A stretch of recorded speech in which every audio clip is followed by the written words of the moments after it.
bancários. Tu não compra nada praticamente na internet de qualquer empresa argentina, ou chilena, ou... nós temos pouco disso. Como que tu vê isso em termos de evolução, justamente em função daquele anel ótimo que eu achei interessante? Obrigado.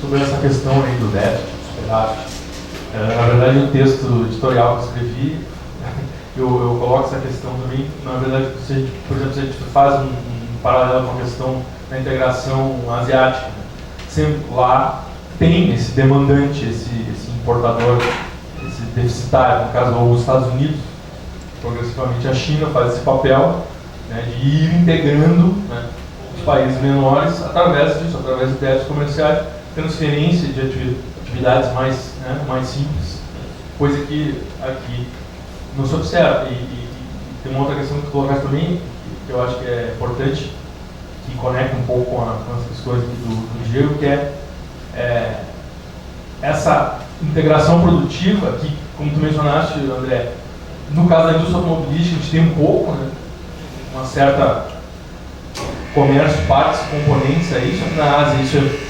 infinitamente mais intenso. Só que isso, como pré-condição para isso, exatamente o que tu tens que ter digamos assim, isso passa pela modularização, né, passa por processos de integração que passam por essa questão da comunicação, né, por um sistema de, não sei se chamaria isso de integração digital, mas certamente para teres uma fábrica de motores lá não sei aonde, que é montada aqui, tem que ter um sistema enfim, não saberia como chamar isso, mas, né, uma integração nesse sentido. Então, acho que isso se conecta com a questão do Diego nesse sentido. Eu não saberia avaliar se as condições de infraestrutura que a gente tem aqui, né, qual é a distância que existe entre as condições de infraestrutura que a gente tem aqui e aquelas que existem na Ásia, né, para a gente ter uma dimensão de tipo de distância a gente tem. Eu ouvi falar de um cara, não é vendo qualquer tipo, pessoal que teria prestado uma cidade do interior, se não me engano era Horizontina, que a prefeitura tinha dado para alguns pequenas empresas locais para eles colocarem seus serviços na internet, que eles ofertavam como produto. E um pessoal de Angola acessou e comprou. Eu ouvi falar desse negócio. Foi um negócio interessante porque era, obviamente, uma empresa de pequeno porte, mas pelo fator idioma, os caras acessaram e compraram.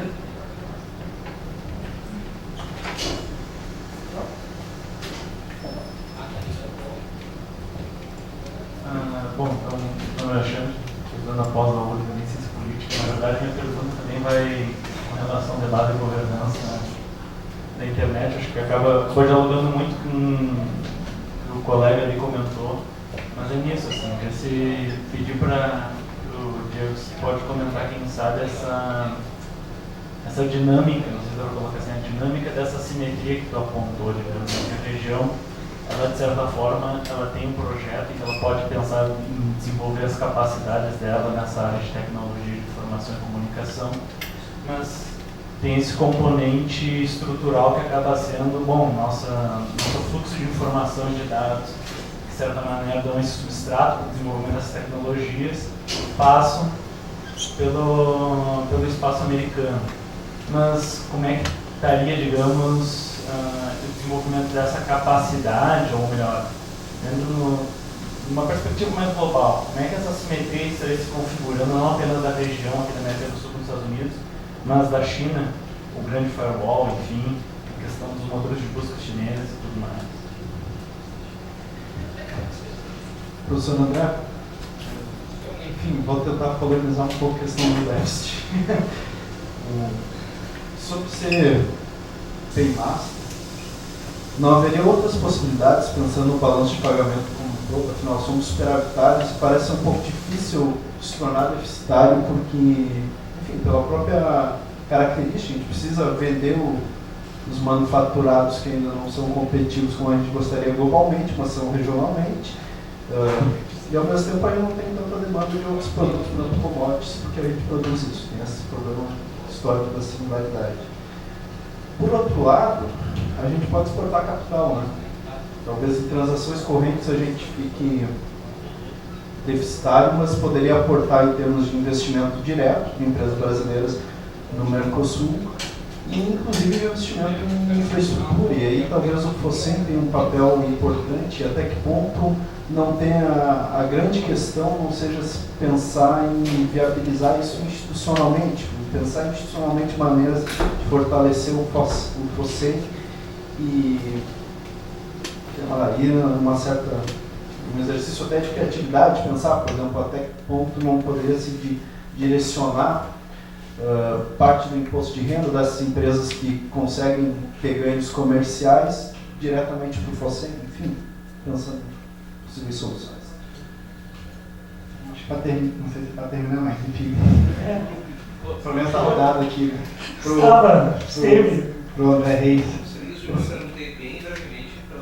Isso que foi a pergunta que mais se enquadrou O André, assim, há uma discrepância nas discussões em relação ao Mercosul do que é tratado entre os acadêmicos, o setor empresarial, o governo e a sociedade civil. Ou seja, a sociedade ela não sabe a dimensão do Mercosul. Então, quando se propõe, por exemplo, vamos arcar com os déficits, né, nós somos na teoria estabilidade hegemônica, então vamos liderar essa região, vamos arcar com os custos da integração, e quando você diz, vamos efetivamente bancar esse déficit, como é que isso, como vender essa ideia dentro da sociedade, como você colocou, a questão do Fala Sul, a tentativa de se colocar eleições diretas para os representantes, e isso é uma coisa que a maioria das pessoas não conseguem perceber isso como algo tangível, algo que vai trazer benefício para a sociedade. No meu ver, as discussões do Mercosul, elas esbarram justamente nessa falha de comunicação dos interesses do Estado, dos interesses dos interesses dos grupos, e a sociedade que está totalmente alheia a tudo isso que acontece. Então, eu acho que isso acaba sendo um instrumento para quem é contra o Mercosul. Porque se você chegar e dizer, vamos ter déficits na região, então o pessoal que quer acabar com o Mercosul, não, como é que a gente vai levar emprego para lá, os nossos empregos vão para lá? Então eu queria que você comentasse alguma coisa nesse sentido, por favor.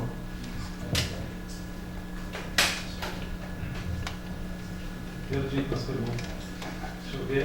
Eu acho que todas elas resumem a questão do paymaster mesmo, acho que é a questão dos investimentos brasileiros, né?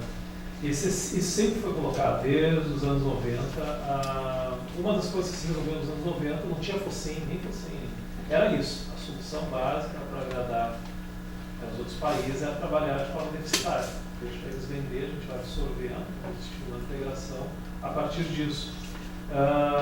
Eu concordo que pode ser feito de outras formas, como tinha mesmo comentado, e compensar, a ideia é sempre a compensação. O Mercosul ele foi construído um pouco dentro dessa ideia, então você pode compensar o superávit, por exemplo, com investimento, pode ser útil. O Ricardo lembrando do texto, o Brasil não é um dos principais investidores, só a tese superior brasileira é bem furadona, Então, o Brasil não é furada, a tese superior brasileira, porque o Brasil não é o principal investidor. Nós não figuramos nem entre os 5 principais investidores dos países da América do Sul. Isso gera o nosso gigantismo. E investe mais aqui do que precisa. Exatamente. O Chile é um dos principais investidores na região.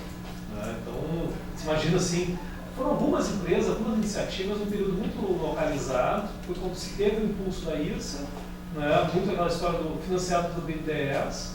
Uma outra empresa, claro, tem algumas empresas que não controlam, não é o governo que controla, são estímulos próprios. Mas normalmente a gente vê que boa parte dos investimentos brasileiros foram feitos por estímulos governamentais. Então tem um pouco isso, assim, uma cultura empresarial brasileira de não enxergar muito os vizinhos, achar tudo muito complicado, muito difícil, aquela coisa. Mas quando há interesse, aí que eu ia comentar, apesar de ter dito isso, falou acadêmico, o Robson, estava comentando, eu acho. O que é interessante a integração? Todo mundo sabe que o sapato aperta, quando ele aperta. Então não adianta nem, vamos criar um sistema educacional que dê conta de ensinar para todo mundo que funciona os benefícios. O benefício de integração aparece quando tu vê o benefício de integração aparecendo, ou as dificuldades aparecem quando tu vê elas aparecendo. Então cada setor sabe muito bem onde aperta. A Fieres tem um núcleo estruturado ali que discute integração, Mercosul. Existe um núcleo de ALPA aqui na Fieres. Não existe mais a ALPA, mas eu me lembro o núcleo ALPA, porque eles estavam estudando aonde o sapato ia tratar. Então, isso é uma questão interessante, assim, daí não é só uma questão mais educacional de todo mundo aprender, mas hoje cada um saber qual é o impacto real que pode ter na sua vida, ou na sua empresa, ou no seu setor, e assim por diante. O que é interessante, só para comentar da história do sapato a ferro, mas tem a ver com educação. Eu uma vez fui num debate em 2009, aí tinha um deputado dos democratas, e era para ser, sei lá, eu contra ele, eu acho, né? Ele defendendo Lula, né? E ele criticando sobre a crise de energia no Paraguai, Lula, aquela história toda, lembra, né? E o que é interessante, claro, desliga o microfone de propaganda, né? Do programa Ronaldo Quadros. Beleza. O programa Ronaldo Quadros, bem polêmica. O polêmica, Mas aí essas coisas aí não dava ali uma coisa, aí ele falou pra mim, ele estava no Palo Sul, estava no parlamento. E é interessantíssimo como vai mudando a percepção de assim, ele convivendo lá no Palo Sul durante um ano, a visão dele não era que ele estava falando no microfone. Ele já sabia dos interesses, todo o problema, a politização interna que o Hugo deu para isso, desde a campanha eleitoral, que também o outro já também estava fazendo. Então, a visão dele já era, quase que dizendo, mas eu concordo contigo, sabe? Mas eu não posso porque eu sou democrata, mas ele mostrou uma outra, assim, o cara aprendeu um ano no parlamento, entendeu o que é um Paraguai, né? Entendeu quais são as necessidades dele, assim por diante, né? Então também tem um pouco disso. A gente imaginava que se de fato tivesse havido essas eleições, elas iam ser um pouco estranhas no caso brasileiro. Imagina um deputado, o que teria um candidato a deputado a dizer na TV, horário público, né, gratuito, a dizer sobre suas posições e como isso impactaria. Então teria um papel educacional também, mas ao mesmo tempo teria um vazio de projeto ali no meio bem complicado. Mas hoje tem de propaganda, né? Mas hoje tem de propaganda, fica 5 minutos para consultar. Imagina assim, que propostas que o teu partido tem, né? Quase não tem. Então, esse é um... Ninguém tem propostas sobre cada dia. Não, são normalmente muito vagas. Apareceu uma outra coisa também, tipo, um debate com a Aécio, no programa eleitoral falava isso, como as pessoas nos atrapalhavam, mas não passava disso, né?